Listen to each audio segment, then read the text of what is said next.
Let me get your views on this. I mean, people have been complaining a lot about the vote to security. You think it's okay? I mean, you look at what we're spending on education, for instance, 400.15 billion. Nothing at all, nothing close to 921.91 billion. You know, in all civilized countries, you always look at their budget provision for health and their budget provision for education. As it is, in Nigeria, we are still developing. So one of the things I had expected to have a very high percentage is power, electricity. I believe electricity is the key that will unlock all the major problems we have. Well, and by the way, power has always, received so much attention, received so much money. I remember when the late President Yar'Adua came to power, he told us that the Obasanjo regime spent about $10 billion or so. 16 billion. We still do not have power. And now we're providing 161.42 billion. Come on. I think that is a Pandora's box. If you go too deep into it, I'm sure they will start planning one thing or the other. But let me tell you this. Those who have been destroying our economy were all those who got all those contracts under Obasanjo. And up till today, nobody has come forward to tell this country what happened to that money. I know that 4 years ago, they were trying to probe it, and there was a lot of obstacle. The chairman of that committee was even dragged by EFCC to court. And most of us believe it's a fallout for his daring to probe them. And they said, oh, just a few months. Some said, we have our things in the wharf. 4 years after, not a step forward. So when Mr. President budgeted 161 billion, most of us know that our problem in terms of electricity is far more. Let's be honest. The welder who has to carry his welding equipment to go and break into a bank at night will not do that if he has electricity to work with. The Cadbury and all these plants that moved over to Ghana, they won't be going there if they have to spend less. So in other words, all those laborers. Position, yes. As a matter of fact, the 921.91 billion. Not necessarily the 92, the percentage. Would definitely. It's actually what bothers me. The percentage. Make more provision for 161.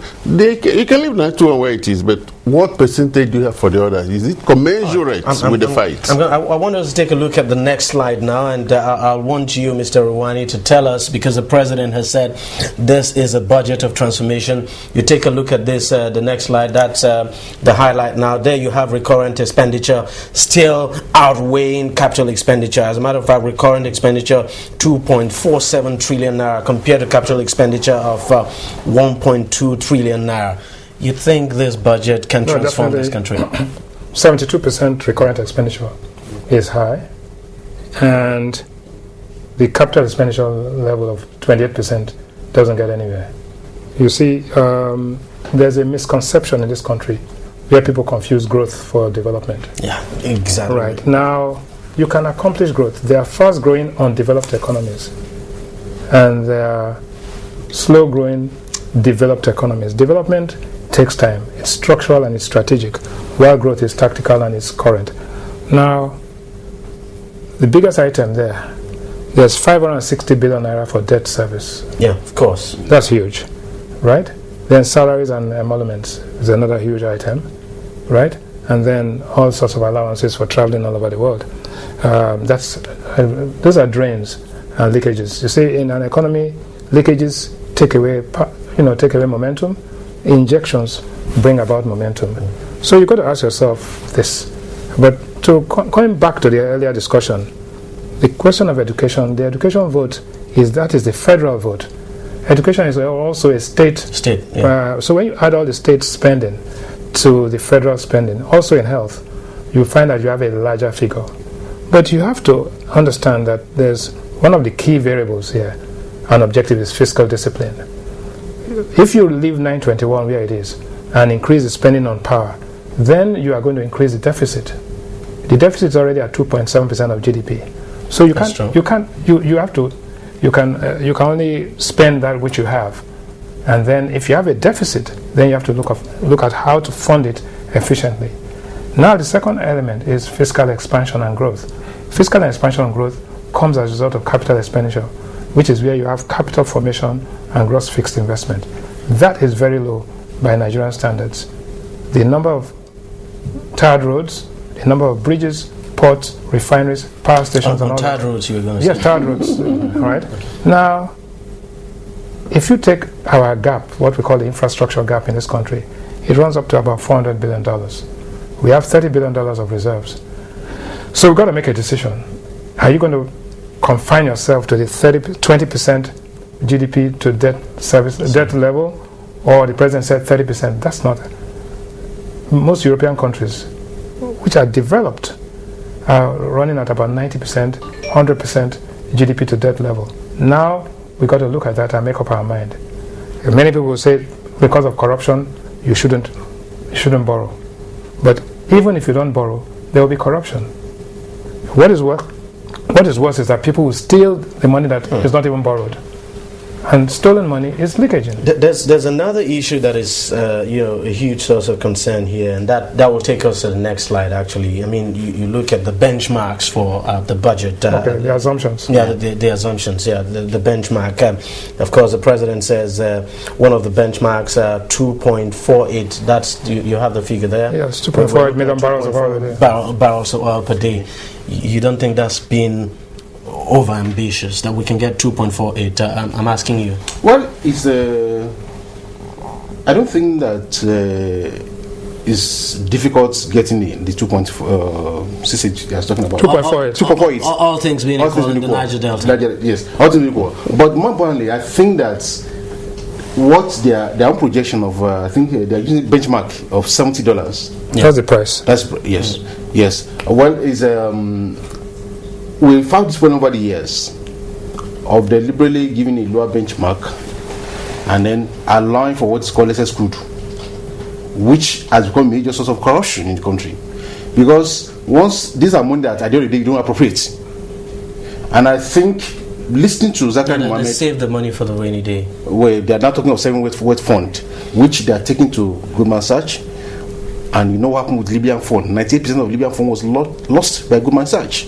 Now, I think it's good to listening to Zachary Mohammed talking about the fact that the legislators are going to make their input into this budget. And I think really, I think it's possible for them to raise the benchmark in a way, and then they can now talk about, of course, I hope we get to the question of subsidy, because definitely. Yes. But most importantly, I think that look at your budget holistically, and of course tying into what we are talking about the question of power before.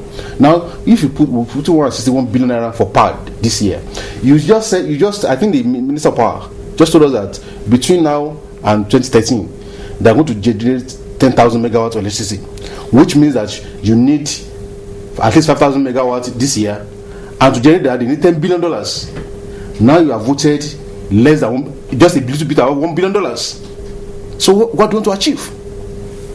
No, I think let me address a couple of issues. One, 2.4 million barrels. Our OPEC quota is 4.8. Yes, 2.48. Our OPEC quota is about 1.7. There's no way on earth that OPEC is going to allow you to do 2.48. So ab initio, you have already decided that you're going to cheat and bust the quota. So that's an issue. Two, the benchmark price is academic in the sense that what you receive is what the market price is. The market price today is 105, so there's about a 30% headroom there. That's fine. And how you deal with the excess crude account, again, corruption can either be above the line or below the line, but corruption is there, and then we have to live with that.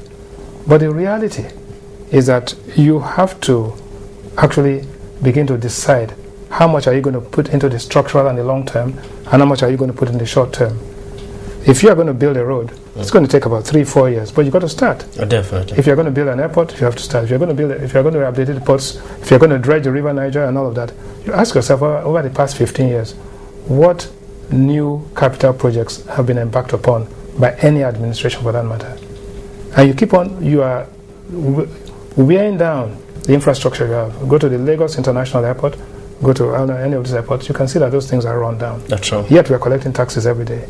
The other point is that the power budget already assumes that there will be public power, private partnership. Yeah. There will be concessioning and all of that. So the private investment will make up for the shortfall in the public investment. You can still accomplish this because the structure of that industry is being changed from that of a state monopoly to that of monopolistic competition where private investors are going to come in.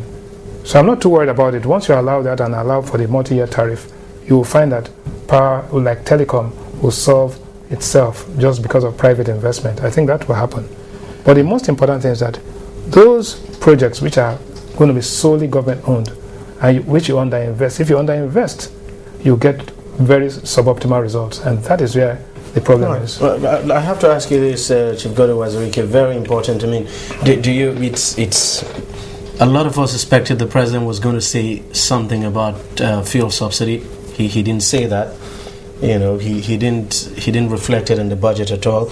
Do you think in the days to come that the debate we're going to see in the House of Representatives and the Senate will be dominated by that single issue? I believe it's going to be very, very acrimonious in the sense that, one, people have been deceived by government with their promises over the years.